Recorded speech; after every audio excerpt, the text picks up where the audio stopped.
Je salue toute personne qui écoutera cette vidéo. Je suis Marco l'évangéliste et je te demanderai s'il te plaît de la partager massivement car elle s'adresse à la nation camerounaise, elle s'adresse à tous les Camerounais.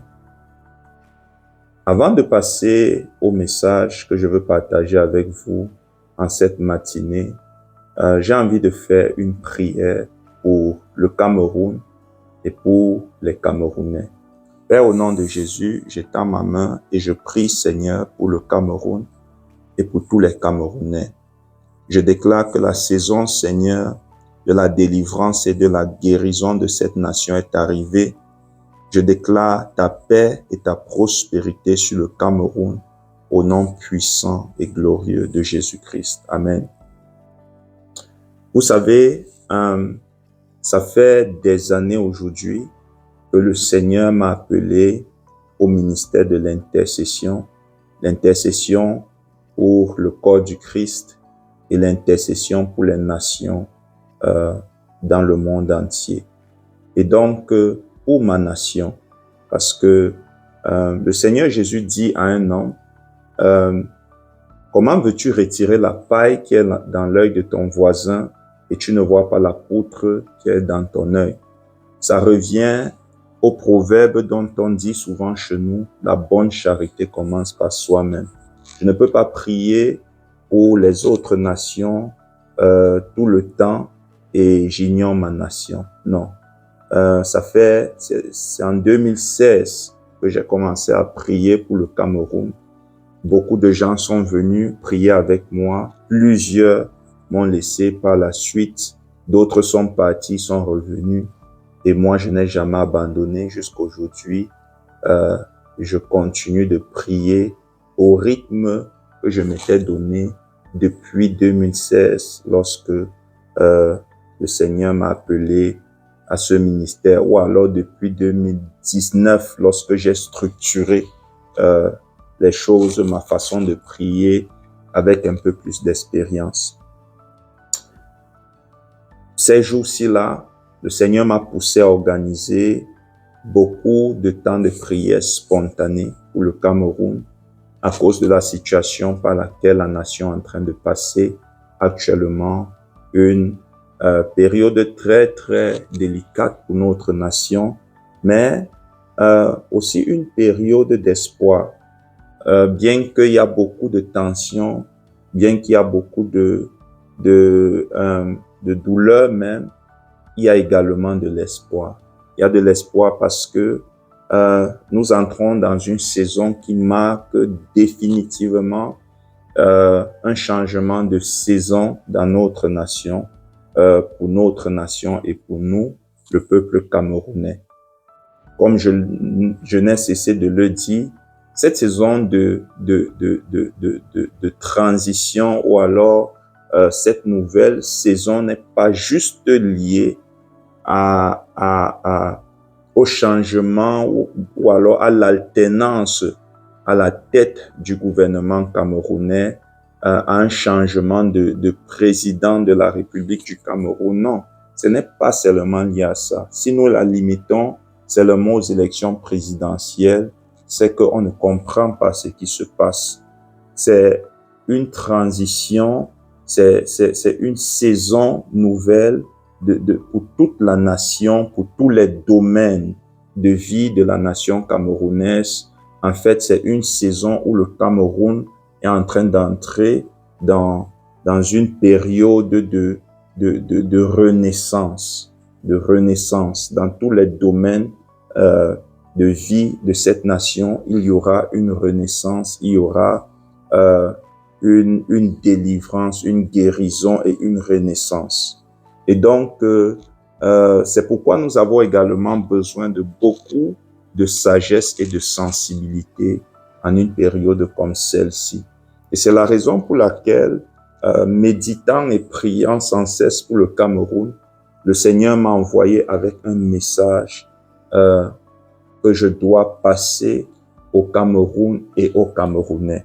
Donc, s'il vous plaît, écoutez-moi attentivement, car ce qui vient de la sagesse de Dieu, est toujours la voie à suivre pour la délivrance. La parole de Dieu dit dans Jérémie 29, « Je connais les projets que j'ai pour vous, ce sont des projets de bonheur pour vous donner un avenir et de l'espérance. » Et c'est ces projets de bonheur que Dieu a pour nous, que nous voulons voir s'accomplir. Et donc, vous savez, je vais donc passer à mon message. En grandissant, il y avait un jeu qu'on avait l'habitude de jouer. On appelait ça le mini-mini. Je sais pas, les personnes, les enfants de la nouvelle génération ne connaîtront peut-être pas ça parce qu'ils sont beaucoup plus occupés avec les réseaux sociaux. Mais nous, on était très actifs. Il n'y avait pas d'Internet, il n'y avait pas de réseaux sociaux. On était très actifs dans les quartiers à jouer les cache-cache, les poursuites, beaucoup de jeux, le Ndoshi, le 1-1-1. Et donc, parmi tous ces jeux, il y avait un qui s'appelait le mini-mini. Le mini-mini, c'est un jeu où on prenait du sable et on entassait et on mettait un bâton au milieu. Et donc, ceux qui jouent devaient venir enlever une quantité de sable et attendre que l'autre enlève et ça faisait la ronde.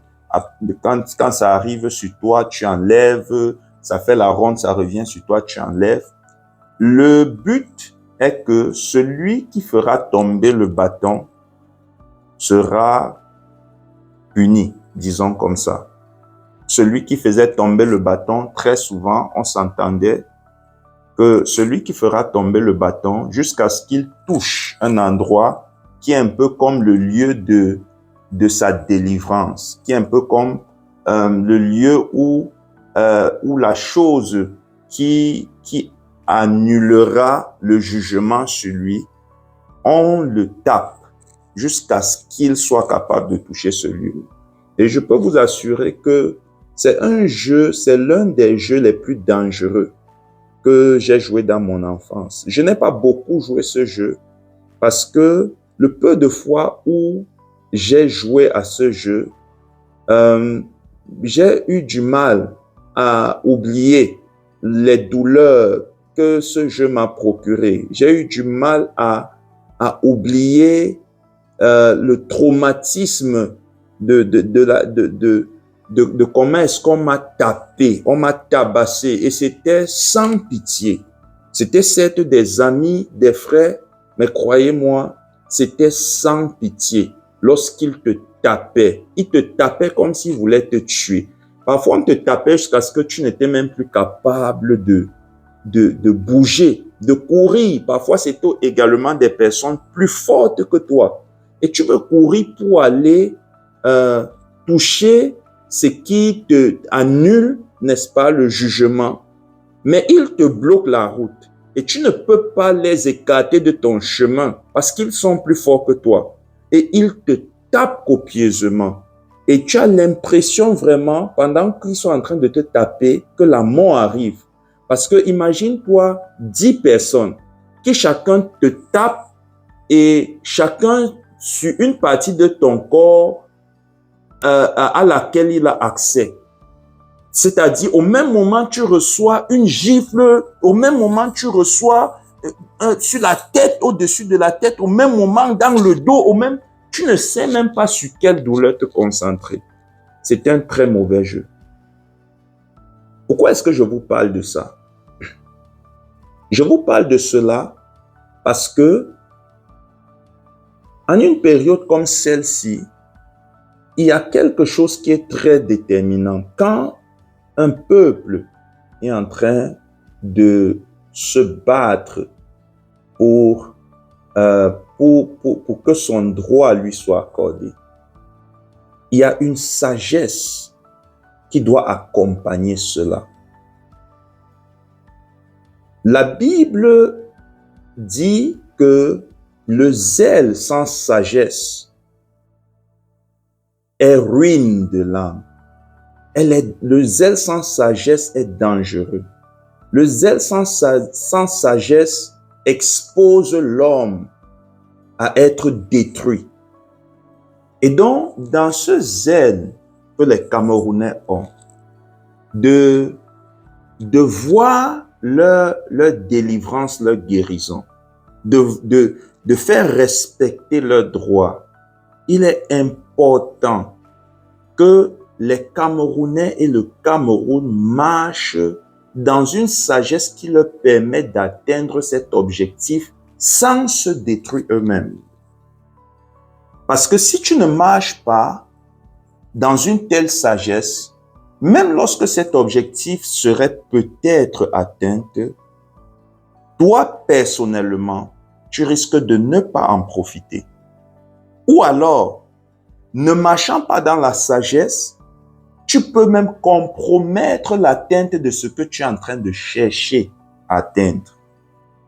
Les amis, en grandissant, je me suis beaucoup attelé à aimer la sagesse, à rechercher à comprendre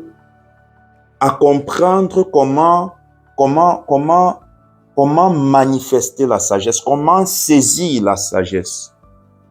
Et donc le Seigneur m'a fait remarquer quelque chose dans sa parole. Le Seigneur m'a dit, je suis un Dieu juste. Je suis un Dieu juste.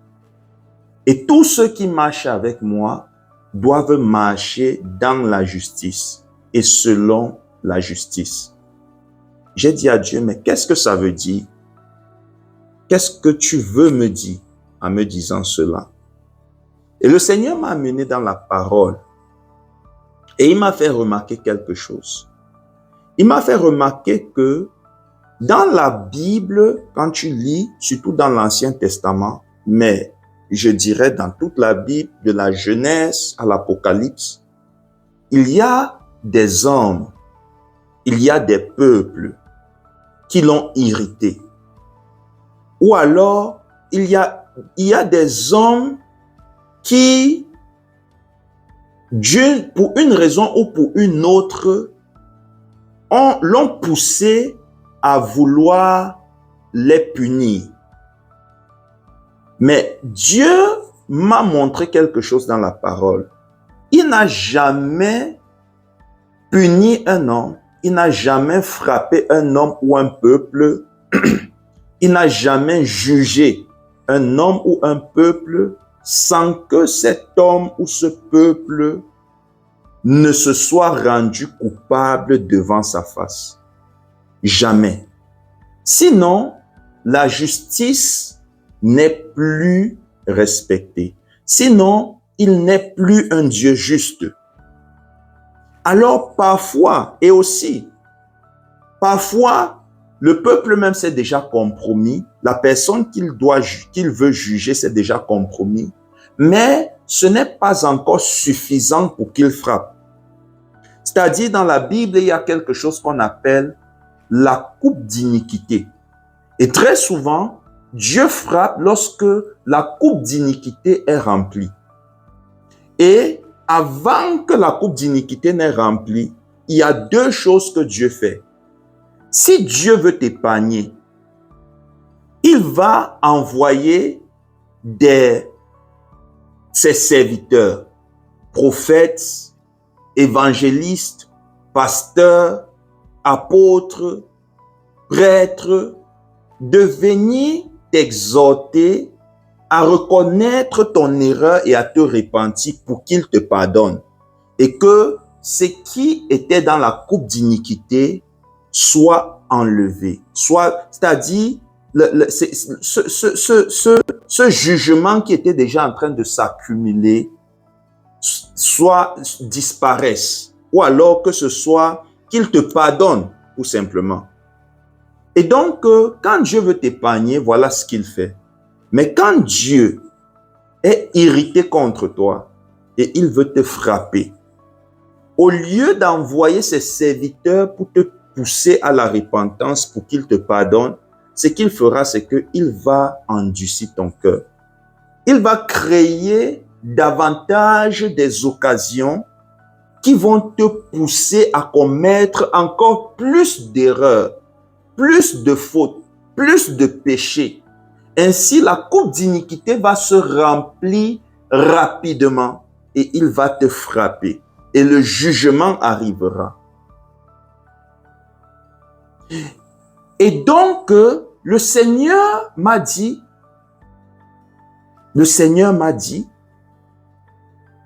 que pendant qu'un peuple est en train de combattre pour qu'on lui fasse droit, il est important que ce peuple ne se rende pas coupable face à la loi.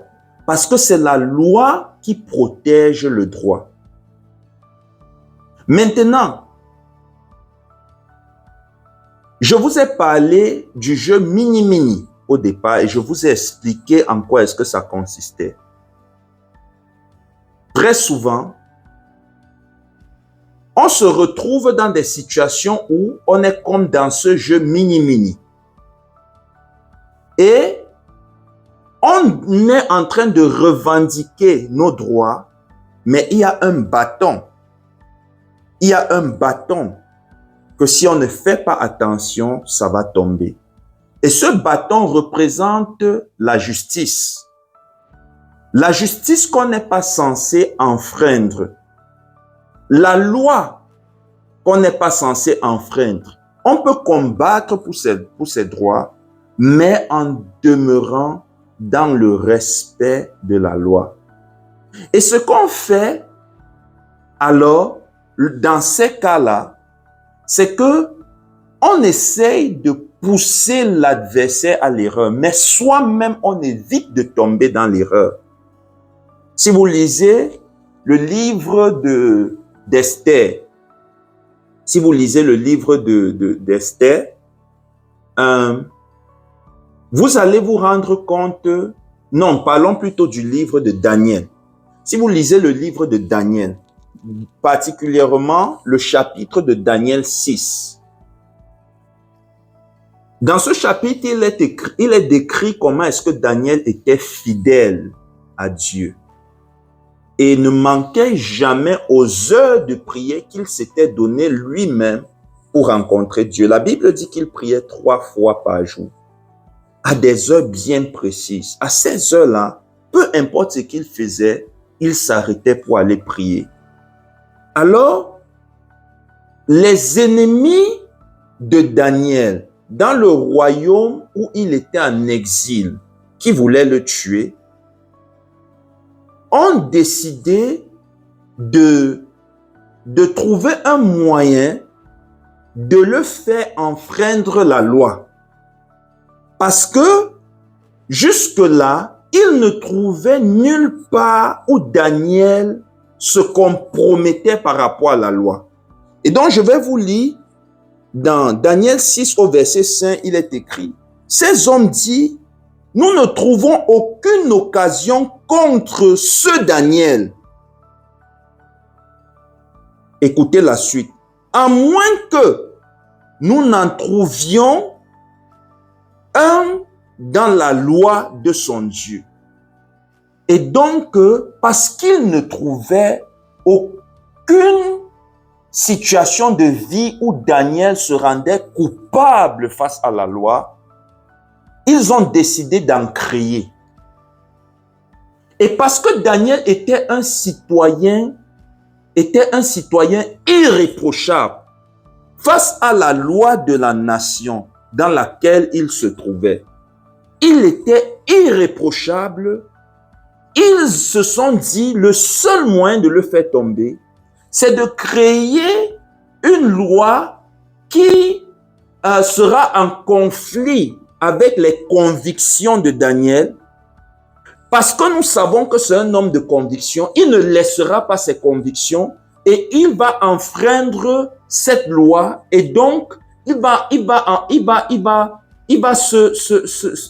enfreindre une loi de la nation ou du royaume, et il sera passible de jugement. Pour les lois qui existaient déjà, ils se sont rendus compte que Daniel ne tomberait jamais, ou alors ne se rendrait jamais coupable face aux lois qui existaient déjà. Alors, par méchanceté et par désir de faire du mal à Daniel, ils ont décidé de créer une loi. Et il fallait qu'ils trouvent quelque chose qui tient tellement au cœur de Daniel. Et que c'est par rapport à cette chose qu'ils créent une loi qui poussera Daniel, parce qu'il est un homme de conviction, à enfreindre la loi pour qu'il soit passible de jugement. Alors, qu'est-ce qu'ils ont fait? Ils sont allés rencontrer le roi, parce que Daniel était également haut fonctionnaire dans ce royaume-là. Et c'est le royaume de Babylone, si je ne me trompe pas. Ils sont allés rencontrer le roi, c'était le roi Darius, et ils ont dit au roi que pendant 30 jours, promulgue une loi qui interdit à tout homme dans ce royaume d'adorer un autre Dieu que toi. Et donc, ils ont élevé un homme à la position de Dieu pour être adoré. Cela a flatté le roi. Et le roi s'est dit, waouh, on va m'adorer comme Dieu. Et le roi a cédé à leur proposition. Et le roi a promulgué une loi qui disait que pendant 30 jours, il est le seul qui doit être adoré comme on adore Dieu. Et aucun homme n'a le droit d'adorer qui que ce soit. Or, Daniel, serviteur de l'Éternel, savait qu'on ne se prosterne pas devant un homme, ni devant une statue, ni devant une idole, mais on se prosterne seulement devant Dieu et on adore seulement Dieu. Et donc Daniel devait choisir soit se compromettre face à la loi de cette nation, ou alors il devait choisir se compromettre face à Dieu. Mais Daniel, étant fidèle à Dieu, s'est dit, je me compromettrai face à la loi. Qu'est-ce qu'ils ont fait? Ils ont fait exactement comme dans le jeu de Mini-Mini. Ils ont retiré une partie de la terre et il fallait que ce soit au tour de Daniel de retirer une partie de la terre, mais seulement Daniel, en retirant cette partie de la terre-là, il fera tomber le bâton de justice qui apporterait le jugement sur lui. C'est la même chose avec le jeu européen qu'on appelle échec et maths. On essaye de te pousser à l'échec. On déplace les pions de telle sorte que tu briseras une loi qui fera que tu seras frappé. Et donc, je vais lire le verset 11. Il est écrit, « Alors ces hommes entraient tumultueusement et ils trouvaient Daniel qui priait et invoquait son Dieu. Puis, ils se présentèrent devant le roi et lui dit au sujet de la défense royale, « N'as-tu pas écrit une défense portant que quiconque dans l'espace de 30 jours adresserait des prières à quelque Dieu ou à quelque homme, excepté toi, ô roi, serait jeté dans la fosse aux lions. » Le roi répondit, « La chose est certaine, selon la loi des Mèdes et des Perses, qui est immuable. » Il prit de nouveau la parole, les hommes qui accusaient Daniel, et dit au roi, « Daniel, l'un des captifs de Juda, n'a tenu aucun compte de toi, ô roi, ni de la défense que tu as écrit. Il a fait sa prière 3 fois le jour. Regardez la sagesse de ces serviteurs du diable. Vous savez, même le diable utilise la sagesse. Même le diable n'afflige pas un homme sans qu'il n'ouvre une porte. Les amis, tous les jours, on accuse le diable, mais on ne regarde pas les portes qu'on ouvre dans nos vies afin que le diable passe pour nous affliger. Je pense que si on se concentrait plus à faire attention à ce qu'on fait, qui peuvent être des raisons ou alors des raisons pour lesquelles le diable peut nous attaquer. On serait très peu attaqué par le diable. On accuse le diable tous les jours, mais on refuse de voir ce qu'on fait qui donne accès au diable dans nos vies. Et donc, ceux qui sont forts dans leur foi, ceux qui ont la victoire dans leur marche avec le Seigneur, ce n'est pas ceux qui passent le temps à accuser le diable ou à voir ce que le diable est capable de faire. Mais c'est ceux-là qui mettent beaucoup de temps à faire attention à ce qu'ils font de peur de ne pas donner accès au diable à travers ce qu'ils ont fait. Et donc, ils disent ici que il fait sa prière 3 fois le jour, malgré la loi qui a été passée. Écoutons la réaction du roi. Le roi fut très affligé. Quand il entendit cela, il prit à cœur de délivrer Daniel.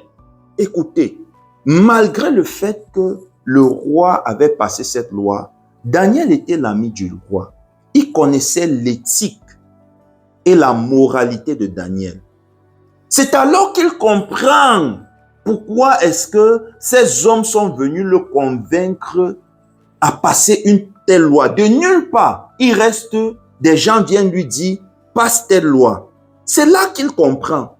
Et il est irrité parce qu'il voit que, en fait, la loi est en train de frapper son ami, Daniel, qu'il aime. La Bible dit, et jusqu'au coucher du soleil, il s'efforça de sauver Daniel. Verset 15. Mais ces hommes insistaient auprès du roi et lui dit, sache ô roi que la loi des Mèdes et des Perses exige que toute défense ou tout décret confirmé par le roi soit irrévocable. Alléluia. Soit comment? Irrévocable. Alors, le roi donna l'ordre qu'on amena Daniel et qu'on le jeta dans la fosse aux lions. Le roi prit la parole et dit à Daniel, puisse ton Dieu, que tu sais avec persévérance te délivrer. Les amis, dans cette situation, même le roi n'arrive pas à sauver Daniel de la loi. Beaucoup de gens ont l'impression que c'est le juge qui condamne. Beaucoup de gens ont l'impression que c'est l'homme qui condamne. Beaucoup de gens ont l'impression que c'est Dieu qui envoie en enfer, c'est Dieu qui condamne. Non, jamais. Ce n'est jamais quand on est face au droit. Ce n'est pas l'homme. Et même il s'agit de la relation avec Dieu. Ce n'est pas Dieu qui condamne.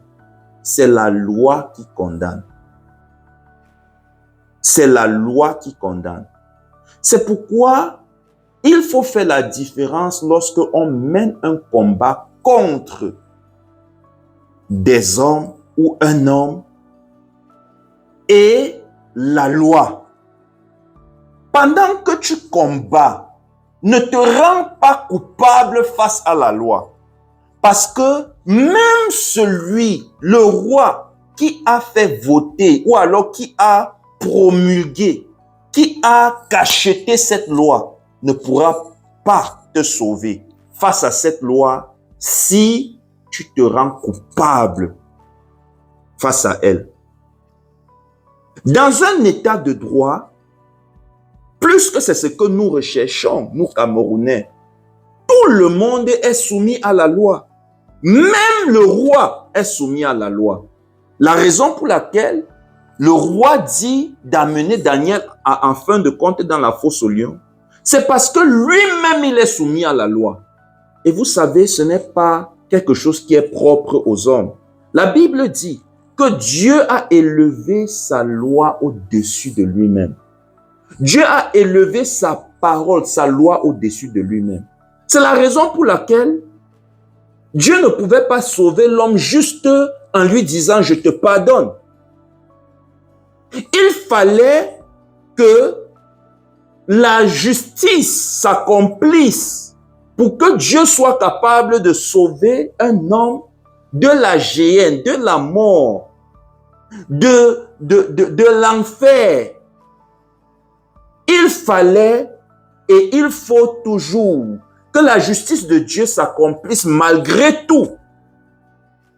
C'est pourquoi la loi de Dieu disant que le salaire du péché, c'est la mort, il a fallu que quelqu'un meure.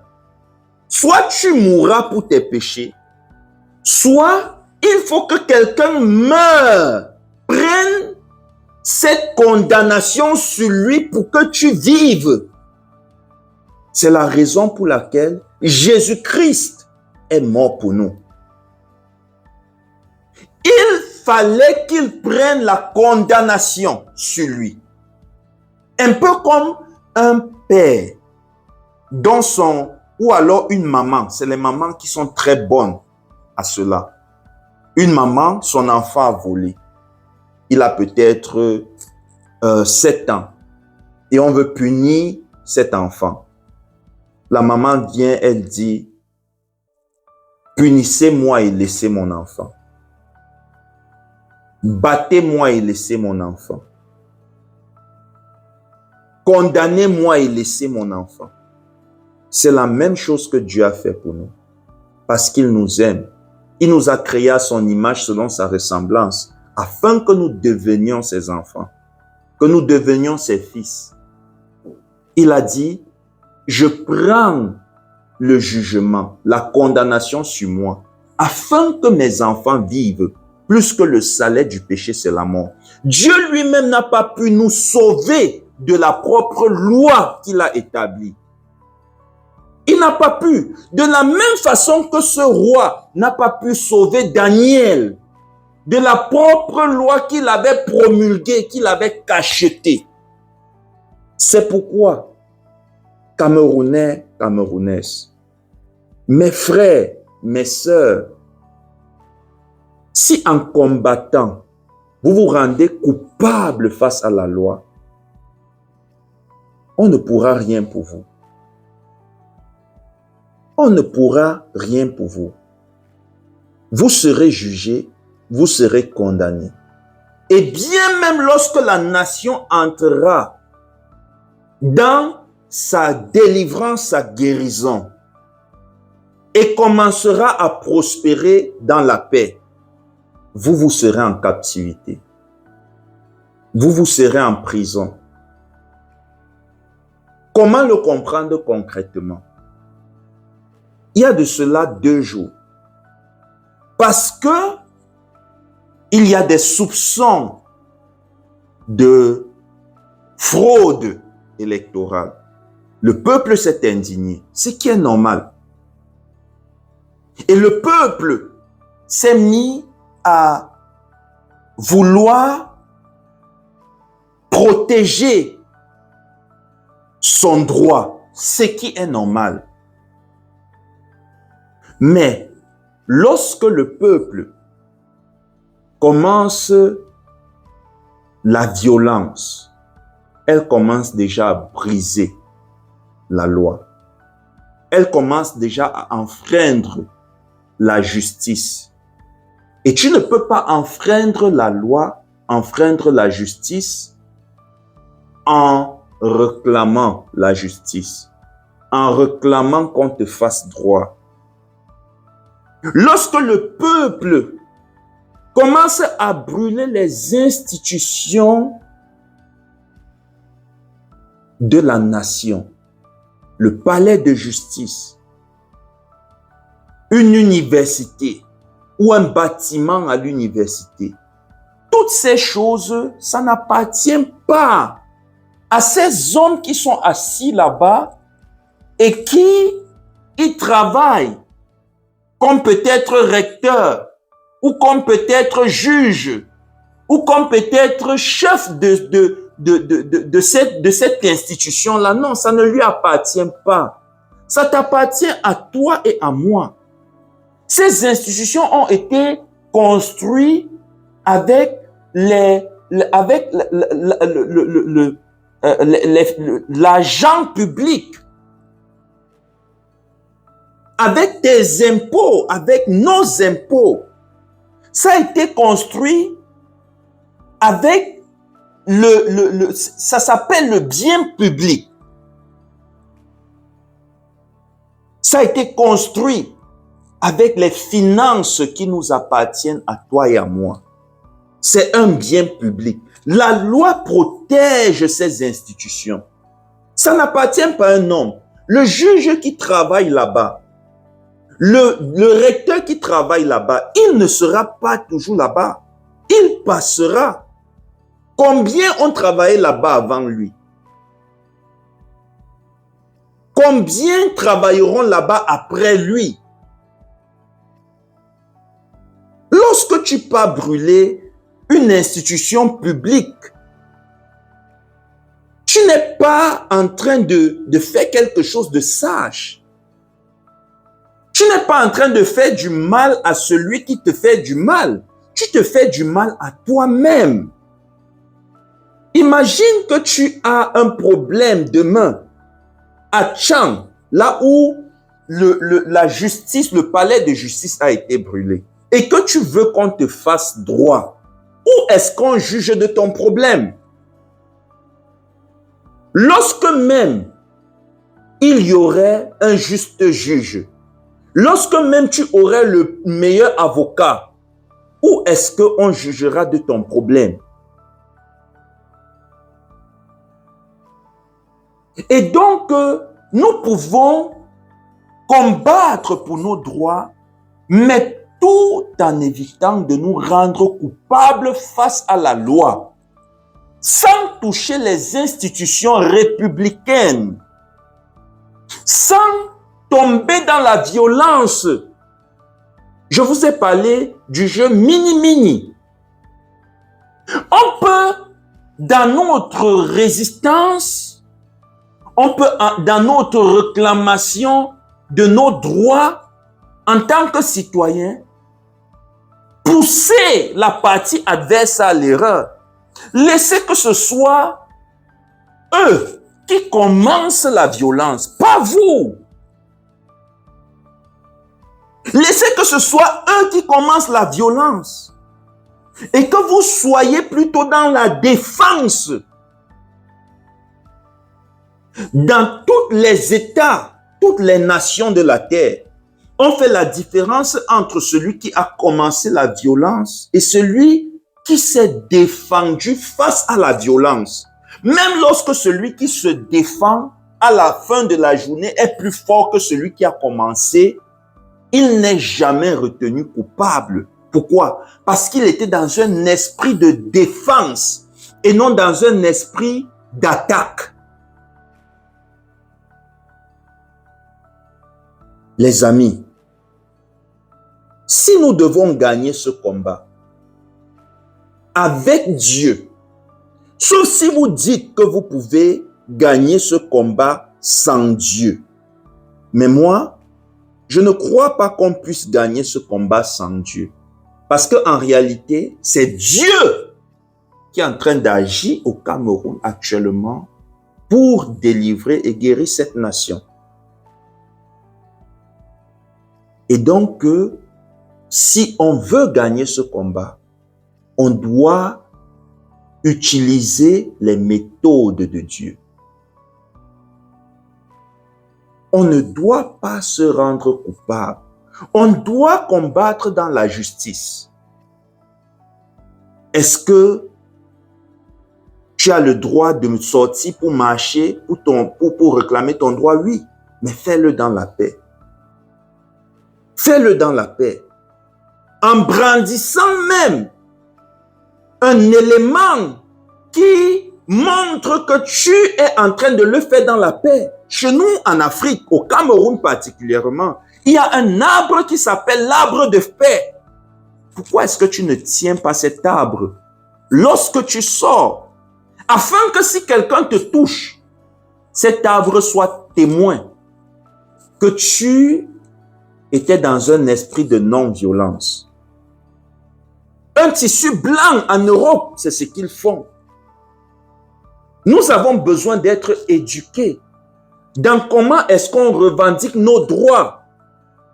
Vous ne verrez jamais un Européen, pendant qu'il revendique ses droits, s'attaquer aux institutions publiques. Pourquoi? Parce qu'il sait que ça lui appartient en tant que citoyen de la nation. Jamais ils ne le font. Et jamais ils ne commencent la violence. Jamais. Ils sont toujours dans un esprit de défense si on les attaque. Mais ils ne commencent jamais la violence. Même Dieu, je vous l'ai dit, lorsque il veut juger un homme ou un peuple, qu'est-ce qu'il fait? Il endurcit le cœur de ce peuple. Il pousse ce peuple ou cet homme à l'erreur. Exode 4, verset 21. L'Éternel dit à Moïse, en partant pour retourner en Égypte, vois tous les prodiges que je mets en ta main. Tu les feras devant Pharaon. Et moi, écoutez, j'endurcirai son cœur et il ne laissera point aller le peuple. Laissez-moi vous lire un autre passage. Deutéronome 2, verset 30. Mais Sihon, roi d'Hesbon, ne voulut point vous laisser passer chez lui, car l'Éternel, ton Dieu, rendit son esprit inflexible et endurcit son cœur, afin de le livrer entre tes mains, comme tu le vois aujourd'hui. Laissez-moi vous lire un autre passage. Josué 11, verset 20. Car l'Éternel permit que ces peuples s'obstinassent à faire la guerre contre Israël, afin qu'Israël les dévoie pour interdire, sans qu'il y eût pour eux de miséricorde, et qu'il les détruisit, comme l'Éternel l'avait ordonné à Moïse. Je peux vous lire des passages et des passages et des passages encore et encore comme ça dans la Bible. Pourquoi? Parce que Dieu est juste et il est éternellement juste. Et ceux qui marchent avec Dieu doivent apprendre à marcher dans la justice, atteindre tous les objectifs qu'ils veulent atteindre, même lorsqu'il s'agit de combat. Je répète encore, même lorsqu'il s'agit de combat, il y a une façon de combattre dans la justice. Et donc le message que le Seigneur m'envoie vous passer, chers Camerounais, frères et sœurs, c'est ne nous compromettons pas pendant que nous combattons. Ne nous compromettons pas face à la loi. Je vais vous dire ce qui va se passer à ceux qui ont brûlé les institutions républicaines à Tchang. Même lorsque la nation connaîtra un autre président ou je ne sais pas, par un moyen que Dieu a permis, il y aurait une transition au Cameroun. Ces personnes seront malgré tout jugées et condamnées pour avoir brûlé les institutions républicaines de l'État. Un bien public. Ils ne seront pas relâchés. Ils seront jugés. Ils seront jugés. Ils seront jugés. Et même s'ils sont relâchés, c'est après leur jugement, pas avant. Je répète encore, même s'ils sont relâchés, c'est après leur jugement. Et pourquoi après leur jugement? Parce que le jugement doit être malgré tout prononcé. Et d'une manière ou d'une autre, ce jugement doit être endossé, comme le Seigneur Jésus-Christ a endossé le jugement qui tombait sur l'humanité pour que l'humanité soit sauvée. Il a fallu que ce jugement soit relâché. Il a fallu que ce jugement s'accomplisse pour que l'humanité soit sauvée. Et ça doit être une leçon de vie. Que ça ne se limite pas pour toi qui m'écoutes. Juste à la situation actuelle qui est liée à la nation. Non. Dans ta vie, dans tes relations, avec tous ceux qui t'entourent, que ce soit les membres de ta famille, tes amis, tes collègues ou de simples connaissances, rassure-toi que si on vous amène devant la loi, tu ne seras jamais trouvé coupable. Il est mieux lorsque on condamne un homme alors qu'il est innocent. Dans ces cas-là, Dieu viendra le délivrer. Dans ces cas-là, même celui qui le condamne ne dort pas en paix. Même celui qui le condamne, sachant qu'il est innocent, lorsqu'il rentre chez lui, ne trouve pas le sommeil. Mais si tu es coupable et que tu es condamné, on t'oublie. Parce que tu mérites, tu t'es rendu coupable. Et donc, sachons jouer au mini-mini. Ce sera ma conclusion. Apprenons à jouer au mini-mini. Dans certaines situations, même en tant que serviteur de Dieu, dans les combats spirituels, dans certaines situations, on est appelé, on fait des choses, on pousse des pions sagement, laissant que ce soit l'adversaire, l'ennemi qui tombe, qui fasse tomber le bâton du mini-mini. On pousse l'adversaire à l'erreur. On pousse l'ennemi à l'erreur. Que ce soit Satan qui demeure le coupable et jamais toi. La raison pour laquelle plusieurs iront en enfer, c'est parce qu'ils se sont fait coupables avec Satan. Ne tombe pas dans ce piège. En conclusion, que ton zèle soit accompagné de sagesse. Je répète encore, dans tous les domaines de ta vie, dans tout ce que tu fais, que ton zèle soit accompagné de sagesse. Il faut savoir reconnaître et discerner ce qui relève de la loi, de la justice, Ainsi, pendant que tu réclames ton droit, tu ne te rends pas coupable face à la loi afin que la justice continue toujours à te protéger et à être de ton côté. Soyez bénis. Partagez massivement ce message, que tous les Camerounais l'écoutent et que toute la terre entière l'écoute, car c'est un message universel pour tout homme qui veut marcher dans la justice. Que Dieu vous bénisse au nom puissant et glorieux de Jésus-Christ.